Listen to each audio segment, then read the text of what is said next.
we're going to begin the student panel, student perspectives about persistence, inclusion, and belonging. And we're so anxious to hear what these astounding students have to say about what we care about so much.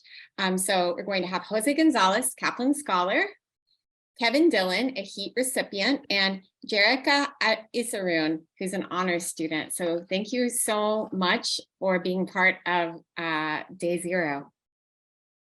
Thank you for having us. Yeah, thank you for having us. Oh, I'm sorry, and the moderator, of course, is going to be Dr. Azrat Amni, who's assistant professor in the education department. All right. So, yeah. Good afternoon, everyone, and welcome to the student panel. My name is Azrat Amni. I will be serving as the facilitator of today's discussion. I'm excited to have the opportunity to hear from our panel of students who will be sharing their experiences, insights, and perspectives on a variety of topics. This is a great opportunity for us to gain a deeper understanding of the students' experience and to learn from one another. As a facilitator, my role will be to guide the discussion, ensure that everyone has a chance to speak and keep things on track. However, I also want to create an open and inclusive space where everyone feels comfortable to share their thoughts and ideas. So without further ado, let's begin our discussion. I look forward to hearing from our panel of students, and I encourage everyone to ask questions and participate in the conversation. Thank you for joining us today. So we have a set of questions crafted for this purpose. The first question that we have for our students is pertaining to student experience. So what do you students think about your Hostos college experience? And the follow-up question to that is, what can faculty and staff do to help you have a better college experience? Who wants to go first? Our students? Kevin, want to go? Yes, sure. go ahead. Since you volunteered me, Jose, I will go first. Okay. Go ahead, Kevin. Experience has been pleasant for the most part. Strange because it started in the middle of a worldwide pandemic. But the pandemic had already onset, so it wasn't like it was like an interruption. I knew it would be strange. Starting mostly online, never done that before, so that was a interesting adventure. And then as things started to open up, the experience changed, got better. The more, being around people is key to the entire college experience, besides obviously the education part and gaining knowledge and such. So we getting into the socialization, being able to socialize was good. Actually meet professors face to face and meet other students. So it changed and it got better, and it's continually growing and getting better. So hope that answers the question. If there's more, send them. Thank you for that, Kevin. There's a follow-up question though. How do you think the college, faculty and staff improve student experience? Okay. So I think, well, it's layered, right? So faculty and staff, I've had pleasant experiences with faculty because I've curated the faculty that I've interacted with for the most part through, Rate My Professor and things like that, and word of mouth. So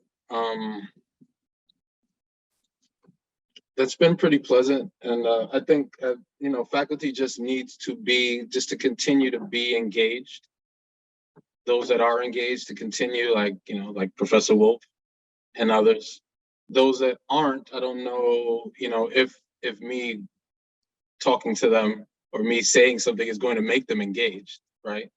But engagement is the key, and being like removing the barrier between students and educators. I think for me, I'm older student, so I'm in the position of a student, but I'm in the age group of most of the faculty. So it's like interesting. I see it from different ways, and I notice that people, children of the 60s and 70s and 80s, I guess like every other generation before, always view themselves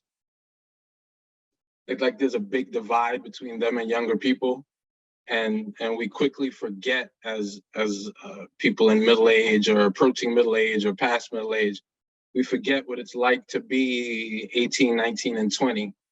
And we don't take the time to try to put ourselves in that mindset, right? We separate ourselves from that. We're here and they're there. And that disconnect, it's a problem. Like it creates negative ripples, and it makes it hard. It makes it hard for you to connect with your students. So like, I forgot who mentioned it earlier. I think Professor Perez, I believe his name was, he was talking about like, how do you go into the classroom, right? Like, how do you approach education? And if you approach it as a dictator, if you approach it as, well, I'm the one that has what you're trying to get, then you're going to fail as an educator. And I think, hoping that you're going to get an 18-year-old to be super responsible and understand the world is, you could try that if you'd like to. But so I think, yeah, engagement, really caring. If you do, if you don't, you don't, and you can make nice speeches about it, and but if you don't, you don't. And on another level, I think it's a funding issue, right? Like community colleges and places that serve the underserved are usually underserved themselves. Funding is an issue, not enough money, not enough staff, but I'll roll into that in the later questions, because there's questions that are like sort of like linked to that. So yeah. Thank you, Kevin, for sharing your perspectives, your insight. I forgot to ask you though, what's your major? When are you graduating? I am a mechanical engineering major. When will you be graduating? When you hope to graduate? Oh, when that's a solid question. Next spring. Next Good. spring, if everything is smooth. But life is rarely smooth. But next spring, yeah, spring 24. That's the plan. Thanks again. Jose, would you like to take the same questions? Yeah, I Would you wouldn't like mind. to Yeah. tell us? Would you like to start by telling us your major? When will you be graduating? So this is my last semester. I graduate at the end of the spring semester, and I'm an accounting major. Good. Let me pose the questions again. What is your experience at Hostos here, and how would the faculty and the staff? What should we do better to provide students better experience? Personally, I have had a great experience at Hostos. I mean, for the last couple of semesters, starting out, it was pretty tough because I'm a traditional student. I came straight out of high school. So kind of like experiencing school, having to work and everything else was pretty difficult for me. So it took me a long time to adjust. But this school has been great. The experience has been great. As you guys mentioned, I'm a part of the Kaplan program, which I feel like is putting me in a position that if I had not come to Hostos, I would not have gotten. So there is a lot of resources at this school.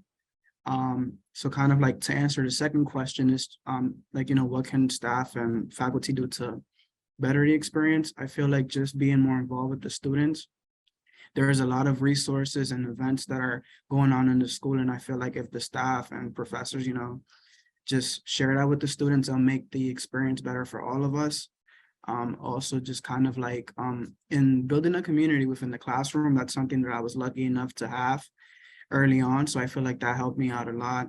And, just showing the students that what they're saying and their background matters, it'll make them more comfortable being in school.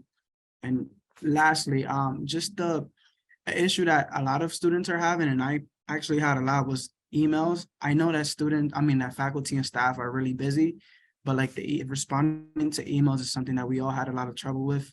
And I feel like that's something that can probably better the college experience of all of us. Thank you, Jose. Thank you. I underscore the last statement you made, responding to student emails as soon as possible. I try to do same-day responses, and it has helped me very much. So we have a third student panelist. Do we have? Hi, my name is Jerica Israel. Can you hear me? Yes, yes. Yes, so my major is liberal arts and science, and I graduate this spring. I would say my experience coming back, it kind of was like a refresher. I haven't been back in school for like a good 10, 11 years. I'm 33, I have a 4-year-old. So it was kind of like a refresher. It did feel a bit like going back in time where you could be in, but the only difference was that I felt a bit more engaged from the professors that I had, being able to be descriptive and not feel annoyed answering the same questions from any other student, whether they was young or old. I do agree with Kevin when he said about like the age differences. Sometimes you have to remind yourself, but luckily I didn't experience that with being in a mixture of classes with people who were young and old. Like I've been in a class with Jose and we took speech together, and surprisingly, like for everybody who I think we had like an older female and a younger student, and it wasn't, no one was judging each other. We was all I pretty much experienced a lot of help from everyone amongst the students and from the professors that I've had. I do agree with Jose that some professors do need to answer their emails, because I get it that it was a lot of like, I don't know if it was technical issues or some of them were kind of more traditional where they wanted the student to come up to them at a certain amount of time or the days that they had their office available.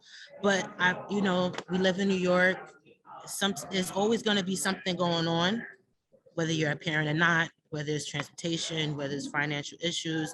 But I didn't really experience that as far as like nobody not answering me and not getting the answers that I needed in any particular way, whether I was late, I couldn't handle something in, or if I was struggling with something. So I think for me, my experience was kind of different, but I definitely do agree that they do need to answer their emails. So that's to answer as far as for 1 and 2. I hope that makes sense. Yes, it does, Jessica. Thank you very much. Can you mention one single most important thing that you'd like to see faculty improve to help to provide better student experience? What would you like us to improve? Just mention one most important thing. One most important thing, just keeping us informed like they usually do, because I get it. Some professors are traditional. They don't check their emails. They like face-to-face interaction, and some students don't. But I guess if there's some type of communication on both ends, or it's at least being mentioned, it'll probably help that student be able to not want to rely more on the email. But at the same time, like I said, for my opinion and my experience, it hasn't really been much of that issue. I would say even for having Miss Professor Jones, she may not want us to email her work, but she wasn't disrespectful with it. She came to you on a professional level and an understanding level that I get it, I understand, but try to make your best. I'll give you that if it needed be. But she made sure herself to communicate that to everybody if it came to. And she also let them know if you have something going on, there's a library right here, there's a computer lab right here. So for some professors, they probably are not that much aware of what's going on or what's open or things like that. But for the most part on my end, it's just keeping communication going consistently. Because if I get it, professors are gonna get that, they don't want to hear that, that's annoying. And sometimes we probably just forgot. So it doesn't hurt. Just constant communication, that's it. Thank you, Jerica. That's very. I have Great. 2 questions to Yes, please. Kevin Yes, please. and to Jerica. Yes, please. In this discussion, we keep hearing that there is a generational gap in terms of the new generation and older generation like yourselves and ourselves in terms of students engaging and learning. Do you see that there is a gap amongst the students in your classes in terms of learning, that they approach learning differently than you do? I'll answer this one, Jerica, first. I'll go first. Yes, there is. I think with younger people in general, it's just always been like that. I think we think like, you know, oh, when I was young, I didn't have that problem. Well, maybe I didn't. Maybe I was a social butterfly. But there's always been people that are not, you know, young people are shy usually. Like, it's just in general. Like, you know, I don't think it's I think it might be exacerbated, you know, by a lot of these young people were, you know, they're leaving high school during the middle of a pandemic and things like that. But I think, you know, young people sometimes lack confidence in general. So they could have like a social disconnect, you know, and so yeah, I've definitely experienced it, but I also knew shy kids that were shy in 1989 too. Like, you know, like some people are just not, it takes some people a long time to get comfortable enough with the world to let the world see them, you know? So, but I have noticed it. I have noticed like in online classes, like some people, they won't speak at all. No cameras, no voices, no anything. But I meet a lot of these young people and they're just shy. Like they're just, you know, and I don't know. I don't, you know, I'm not qualified to really know what to do to get, you know, to engage them with that. I try to personally, like those in my class, I try to do things to break them out of their shells if I can, you know, but yeah, it does exist. To answer your question, I hope that answered your question in a very long-winded, roundabout way. Thank you, Kevin. I have to apologize to my audience. Carlos is urging us to keep our questions to the end, the questions from the audience. So we're going to go ahead and exhaust the few more questions we have here. So the second set of questions we have pertains to meeting students where they are. So the question is, what should faculty and staff do differently to meet students where they are and make appropriate accommodation? So students have different experiences, different background. Some of students come directly from high school. Others have been, you know, had a different experience, having jobs and all that. So how do we meet the students where they are? That's a question. And is there anything we can do to improve that? So who would like to take, among the students, who would like to take this one first? I can go. Okay, Jose, go ahead. All right, so I feel like just making the effort of talking and trying to get to know the students, it's the best approach to it. There are many students who are like truly facing challenges or are going through new experiences. Like, for example, when I first got into school, first of all, I moved out of the state. I moved out of my family's, to come to school. I also was working, going to school. So it was a lot of new things being thrown at me.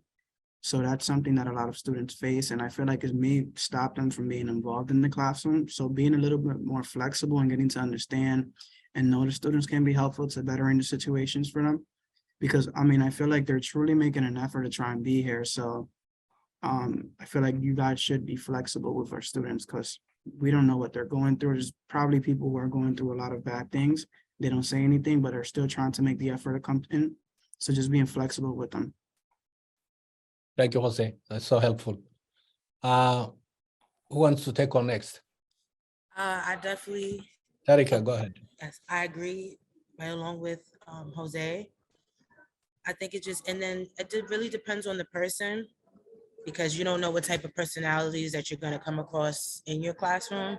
because there's people that have a mindset that I'm just here, I'm trying to get this over with, I'm trying to be in and out. And then there's people that really want to be there and want to learn.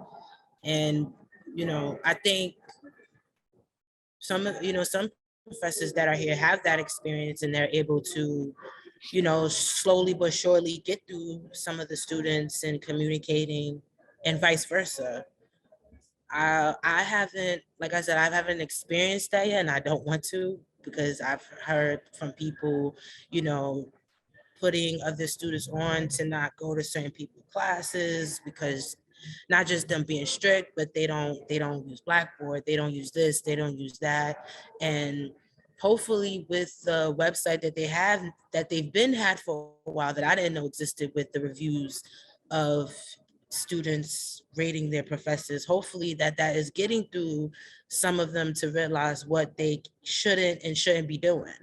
I've heard a lot of people who had a professor who were just ignoring the entire class, not reviewing, not going over certain things. And it was even for a simple subject like English. So, and that could be kind of alarming, because you have a lot of people that come here that don't speak good English, that are not understanding of certain phrases of how to start off their essays. So I think it's just consistency and being patient with each other, and just making sure that there's some type of information being given, even if you can't answer somebody's answers fully. Absolutely, Jarika. We have a term for that in educational technology. Call it presence, cognitive presence, teaching presence, social presence, and so on and so on. Thank you for that perspective. Who wants to take one? How do we best meet students where they are? Kevin, you want to add on to that? Yeah, I'll piggyback on my colleagues. I think I don't know. I'm not a professor. I don't know what your schedules are like, but getting to know your students is key, right? You're not going to get to know everything. Everybody's not going to tell you everything, but getting to know a little something about them, you can extract more that way, right? If you act like you care, you might get what you want, So it'd be best if you really care. That'd be awesome. But if you act like it, that'll be good too. It'll get you what you want. So. Right. Yeah. Thank you. So the next question is about tools and resources at Hostos. I know we have discussed it in the various sessions today about tools and resources, but we want to hear from our students your experience of using tools and resources such as Success Coach, tutoring, Writing Center, the library, financial aid, ARC, and all the resources we have at Hostos. How are you utilizing? How are students utilizing these resources, and how best can we improve the utilization of these resources to students? Who wants to go first? Mic's open, so that'll be me. Yes, Kevin, go ahead.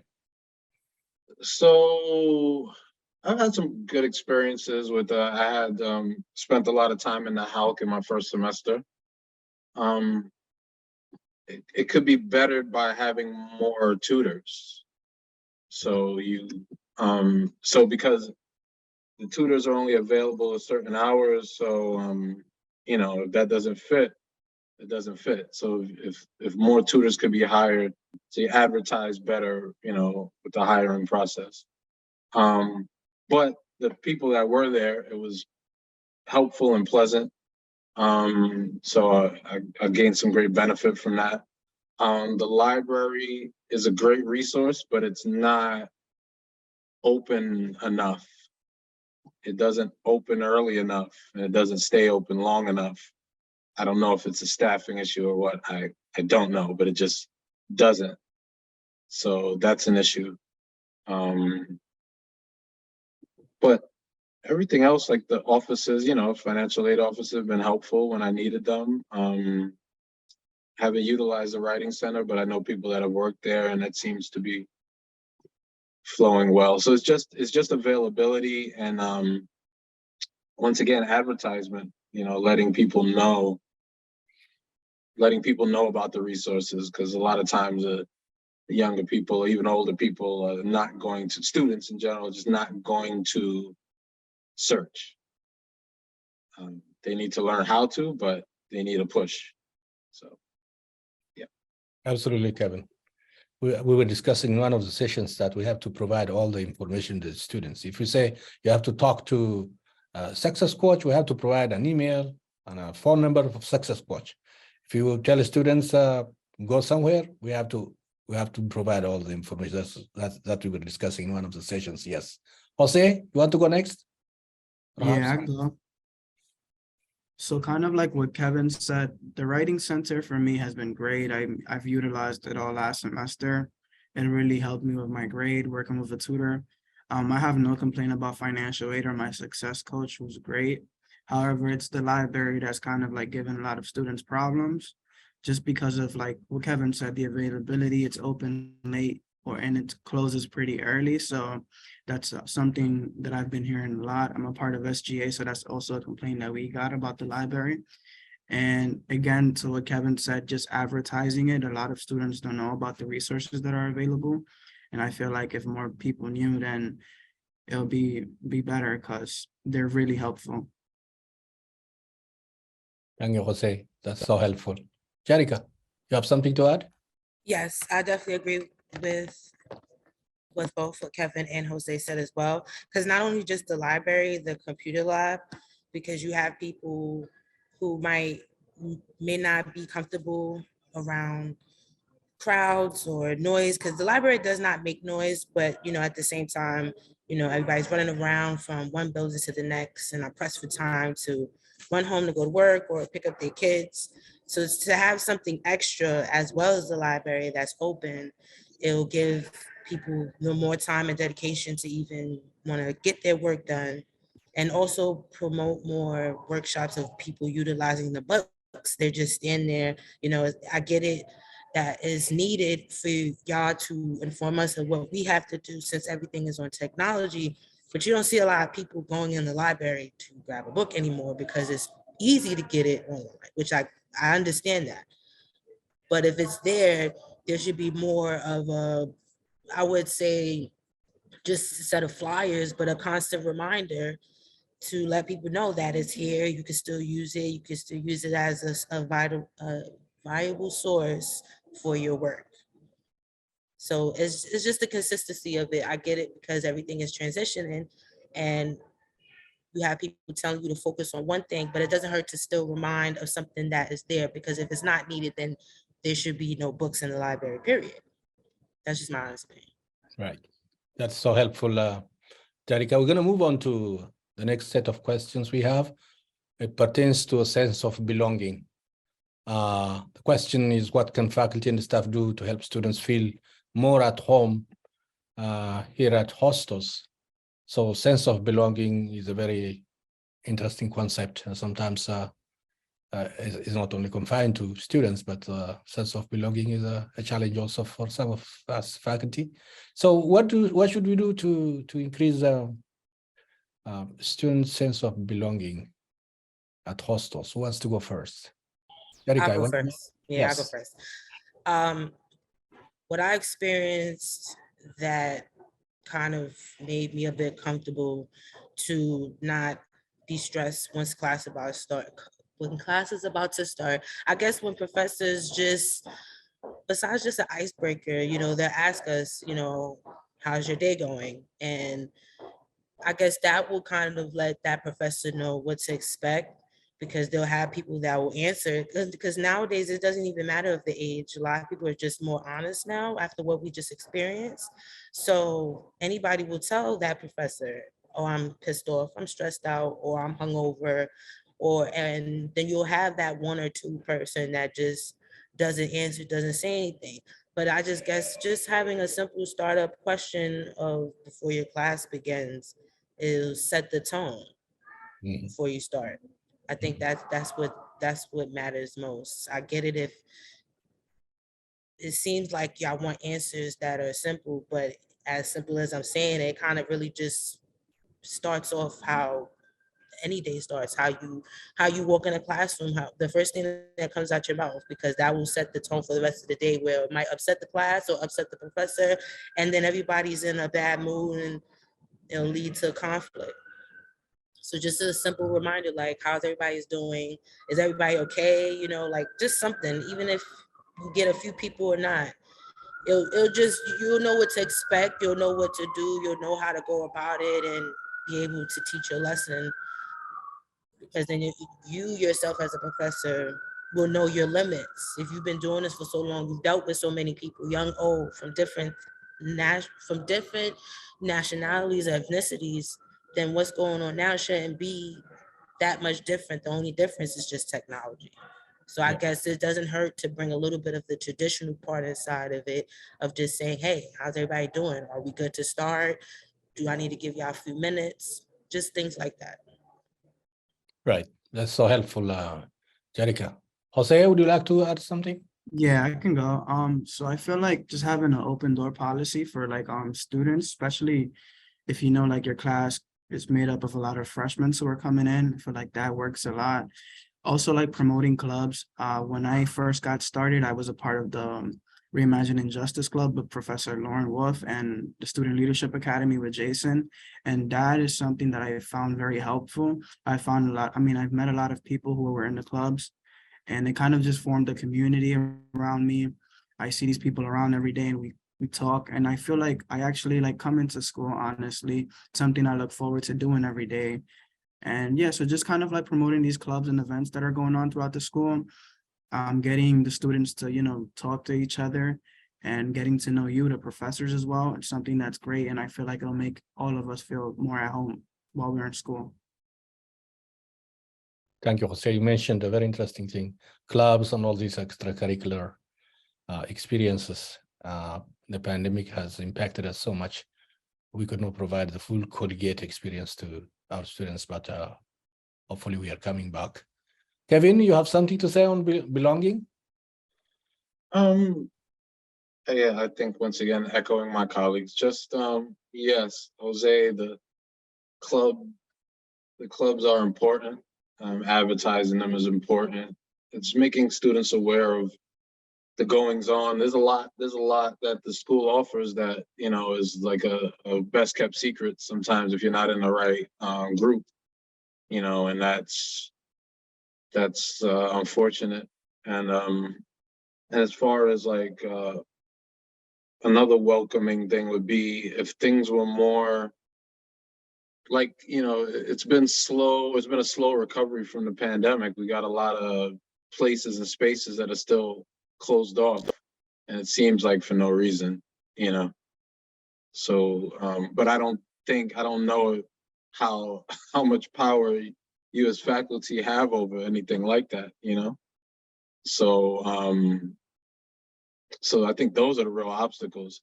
As faculty, you know, just as we said, just get to know your students, icebreakers, things like that, you know. Mm-hmm. Right. Yeah. So with that, we're going to move on to the last question we have here.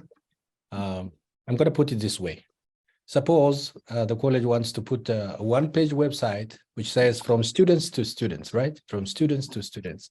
What advice, what advice, what contribution would you make to that one-page summary advice from students to newly coming students, fresh students, first-year students joining their first semester? What advice would you suggest? Would you provide? I'm going to go with Jerica.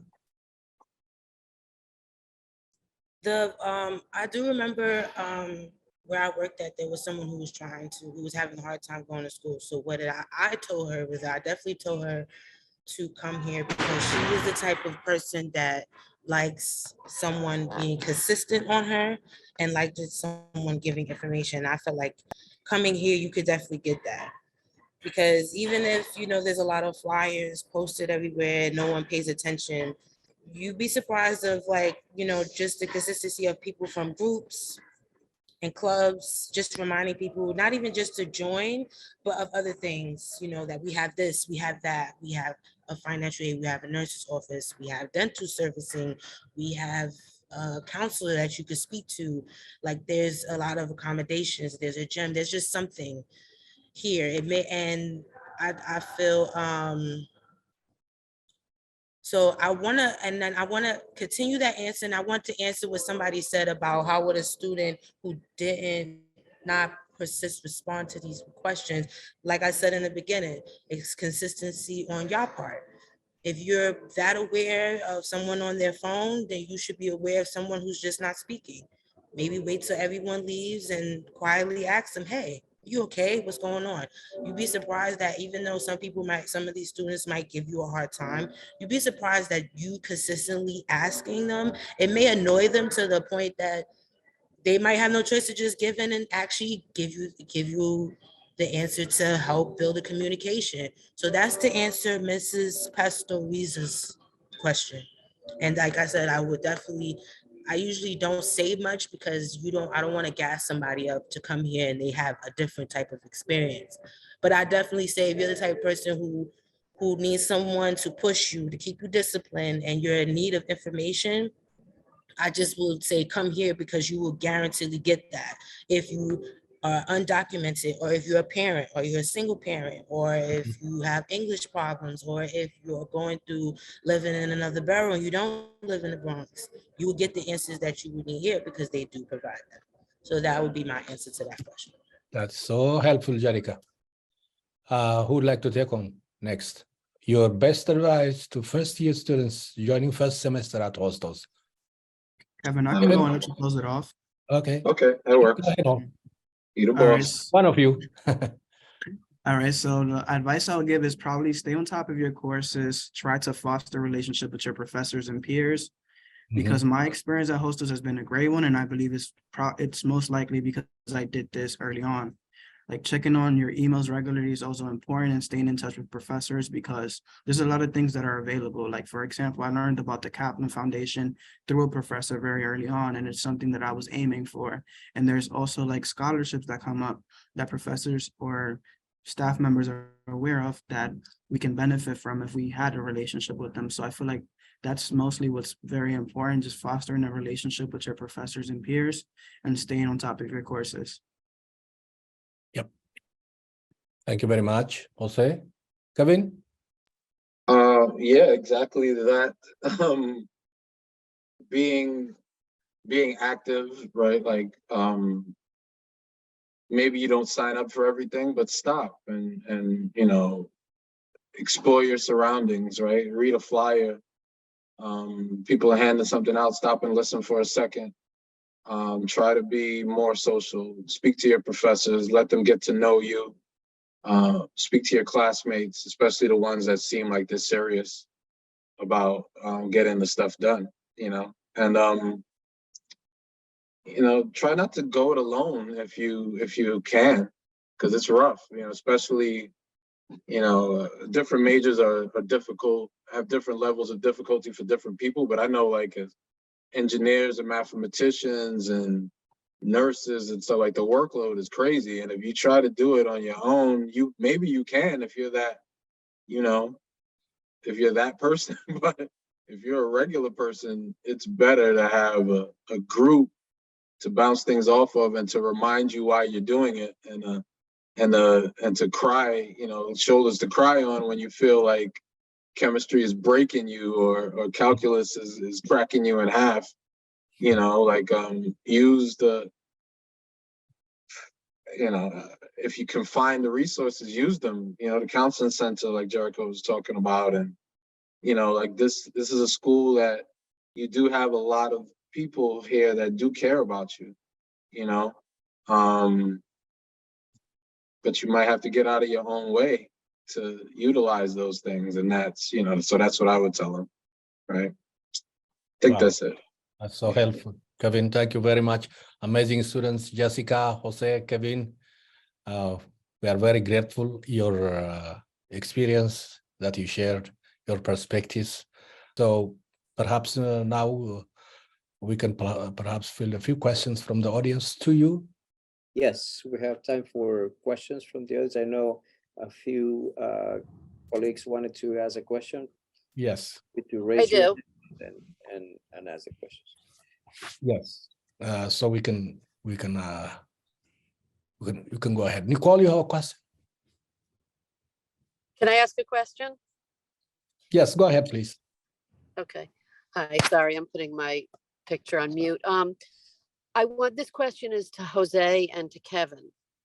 The reason that you knew about research, being research students, work study, and Kaplan, Jack Cook Kent, etc., is because you heard it in class. So if you were going to suggest faculty here, what would you suggest for going forward that they know so that they can bring that into their classroom? Thank you. Hello again, Professor Wolf. So if you know something, if you know about resources, share them. It's, like, put it on the board, put it on your blackboard. Like, these things are not, like, whatever you're a professor of, everyone needs scholarships. Everyone needs, food insecurity, information, childcare stuff, whatever strikes a chord with you, inform your class about it. It only takes a few seconds, and that's it, right? Like, just share the information. Don't assume they know, because if it wasn't for certain involved, people in the faculty, we wouldn't know about any of these things, really. Like, so that's where it's coming from. It's coming from there, and then you inform students, and then students inform other students. But your classroom, you have the platform, use it. That's what I would say. Yeah, Thank you, may I add on Kevin. to Jose, Kevin? would you like to go? Go ahead. Yes, just real quick, like, you guys do have a lot of power over us. Like, you guys make an impact. A lot of us are like first generation students, so we don't know how to navigate the college system. We've never done this before. We don't have anyone in our family who've done it. So like, professors do play a big role in our journey. And yeah, like Professor Lauren Wolf said, like, I've heard about a lot of these resources, which before I would have never known about and probably would not have gotten involved in. But it was thanks to my professors, with Professor Wolf being one of them, that I found out about it. So yeah, just sharing it, like Kevin said, it plays a big role. A lot of us don't know anything, and we're new to the whole process. So the more information, the better. Thank you, Jose. We're going to move on to Nicole. You want to ask a question? Oh, yeah. This is kind of a big topic right now in the world, but I just wanted to see what these amazing students had to say about it. There's an article in the New York Times a few days ago that I shared with my department about chatbots and how they're writing students' papers, and you can't discern it. And it's just really easy for students to do this. And as a language person, I mean, Google Translate, students trying to always just have Google Translate do their assignments. And what can you say to that, and ways to encourage students to learn rather than have computers complete all the work, which is now possible? All right. So I know about the article. I know about the program you're talking about, and a student developed a counter program that can read essays and see if it was generated by a person or not. So I would suggest for faculty to get up on that counter programming. As far as students, if somebody's inclined to cheat, they're going to. So, like, I guess you give them some points for putting in the effort to find a nice way around your security system. But I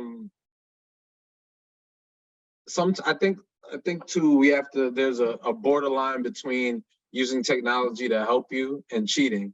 And I think some of us are so unfamiliar with technology that every computer is cheating, and it's not, right? That ChatGPT, that is cheating because it's writing papers for you.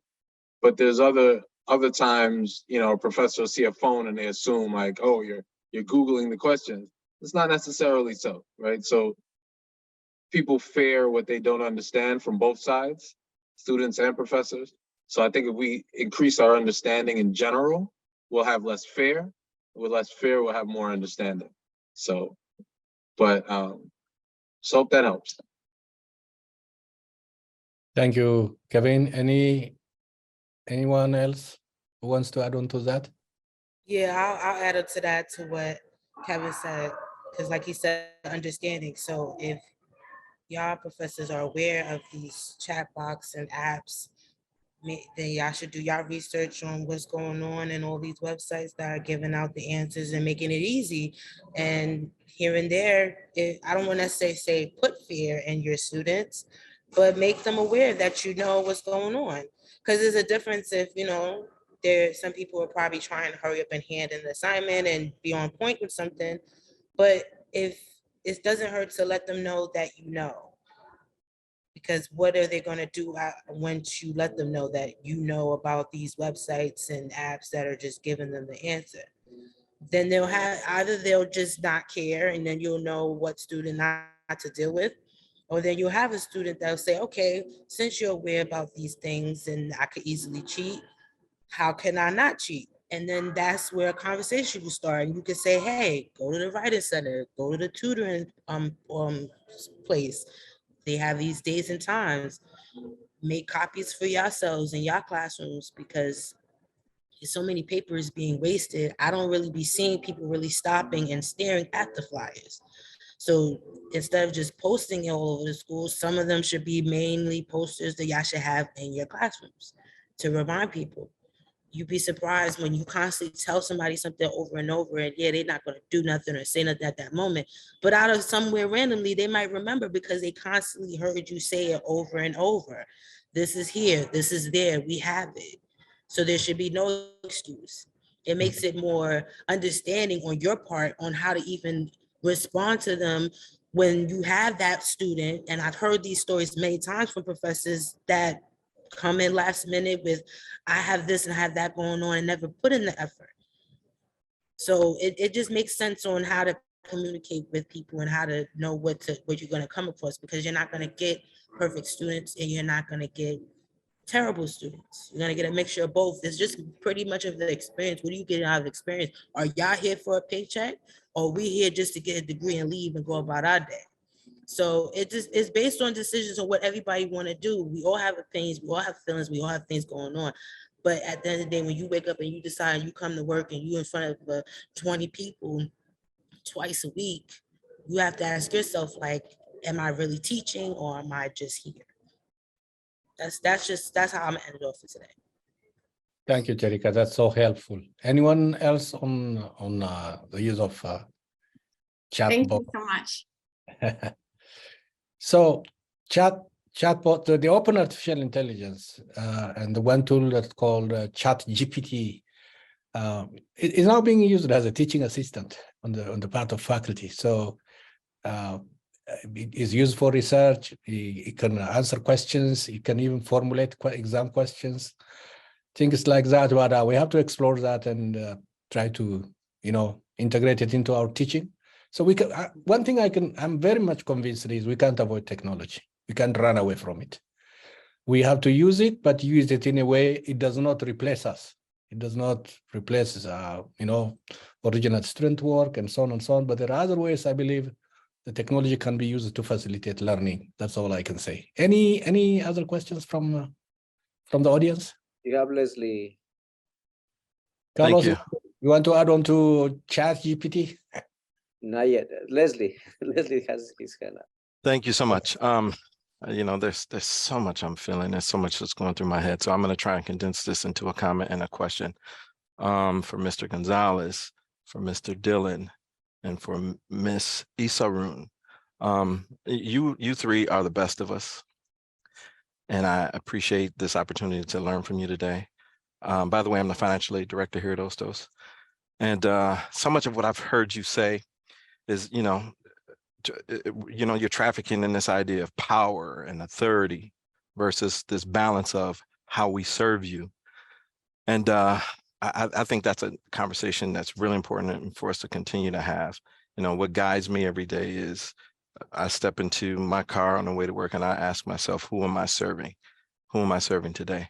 And I think the same sense of urgency that I report to my dean and my VP and president, with is how I serve students. I feel like I answer to y'all, and maybe even more so. My question, I want to know if you all have heard or know of any horror stories, if not from yourselves or other students, around this idea of inclusion and belonging, and if it didn't meet expectations. I've been here for 6 years, and in the 6 years I've been here, probably 10 students, particularly African-American students, Black students, have approached me as a leader on the campus and spoke to the times when they felt discriminated against or not included. And I'm wondering if you've had those experiences or you know students that have.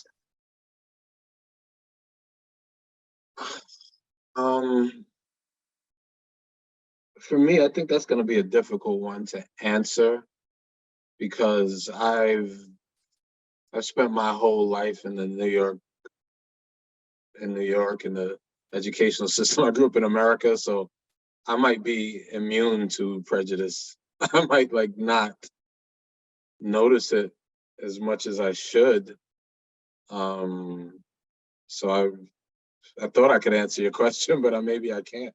I mean, I do see it sometimes. I wouldn't say I've experienced it in my experience at Hostos. But once again, it's been 40 something years. So it's a lot. You kind of get things kind of shoot past you after a while. So I don't really know, honestly. So I wish I could give you a better answer than that, man. Jose, are you here?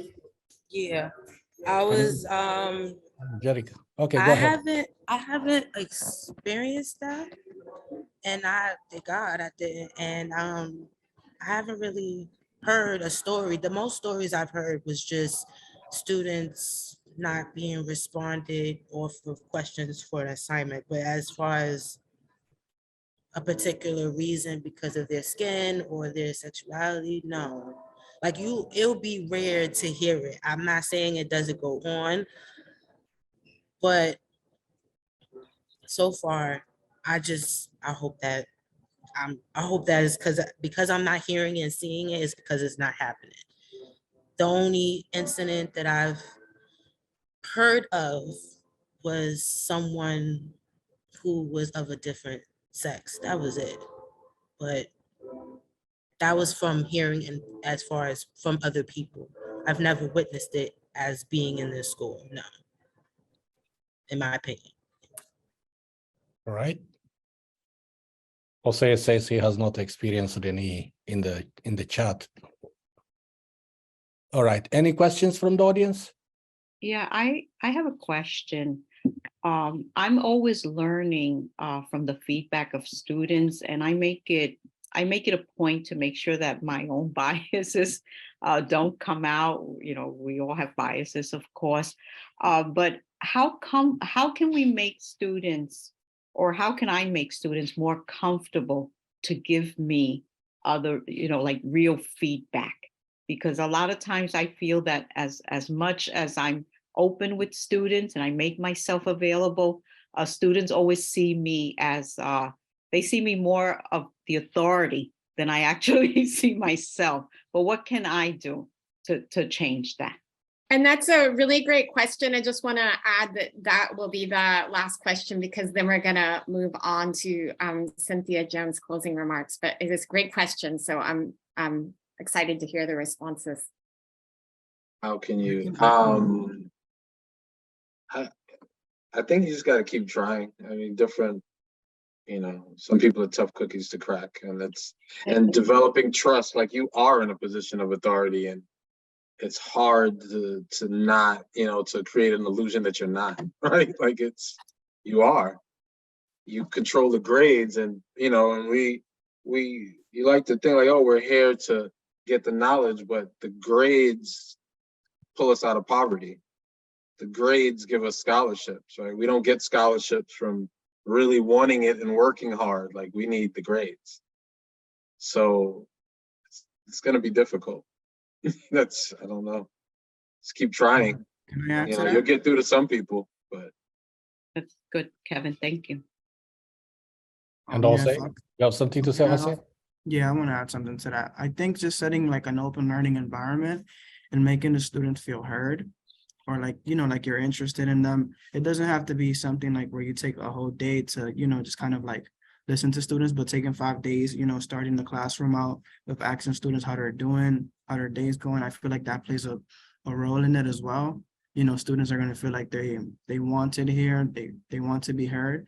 So they're going to be more open to speaking to you, giving you feedback at the end of the semester, just developing that relationship with them from the beginning throughout the end. That's something that I can recommend. Thank you, Jose. That we have been talking for a long time, giving students a space for their voice, student voices, developing student voices, and giving due recognition for student voices. Thank you very much. What else do we have? Nicole, take it over.